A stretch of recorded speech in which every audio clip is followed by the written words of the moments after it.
সীমান্ত দিয়ে অনুপ্রবেশের দায়ে সিলেটের ১৩ যুবক আটকের সত্যতা নিশ্চিত করেছে ভারতীয় সীমান্তরক্ষী বাহিনী বিএসএফ।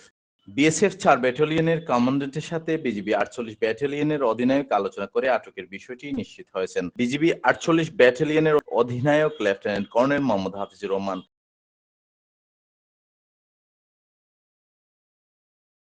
বুধবার সকালে এ তথ্য গণমাধ্যমকে নিশ্চিত করেছেন। তিনি জানান, বিএসএফ জানিয়েছে গত ২৩ ডিসেম্বর রাত ৪টার দিকে বাংলাদেশ থামাবিলের সীমান্তের অপারে ভারতের ডাউকি এলাকা থেকে বাংলাদেশি ১৩ নাগরিককে আটক করা হয়েছে। তাদের বিরুদ্ধে ভারতে অনুপ্রবেশ ও চোরাচালানের অভিযোগ রয়েছে।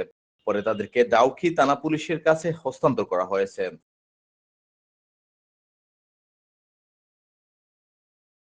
এদিকে সূত্র জানিয়েছে, ভারতে আটক ১৩ বাংলাদেশি নাগরিকদের মধ্যে ৯ জন সিলেটের জৈন্তাপুর ও ৪ জন গোয়েনঘাট উপজেলার বাসিন্দা। আটককৃতরা হলেন জৈন্তাপুর উপজেলার জৈন্তাপুর গ্রামের ফখরুল ইসলামের ছেলে সাজু আহমদ, একই গ্রামের মোস্তফা মিয়ার ছেলে সজীব, বিলাল হোসেনের ছেলে রুহুল ও ইলালের ছেলে আরিফ, গুচ্ছ গ্রামের জামালের ছেলে মুবারক, একই গ্রামের আব্দুল্লাহের ছেলে রনি ও বশিরের ছেলে সোহাগ, দৌলতিপুর ইব্রাহিম আলীর ছেলে মোহাম্মদ ফখরুল ইসলাম, শ্রীপুর গ্রামের জামরুলের ছেলে রুবেল।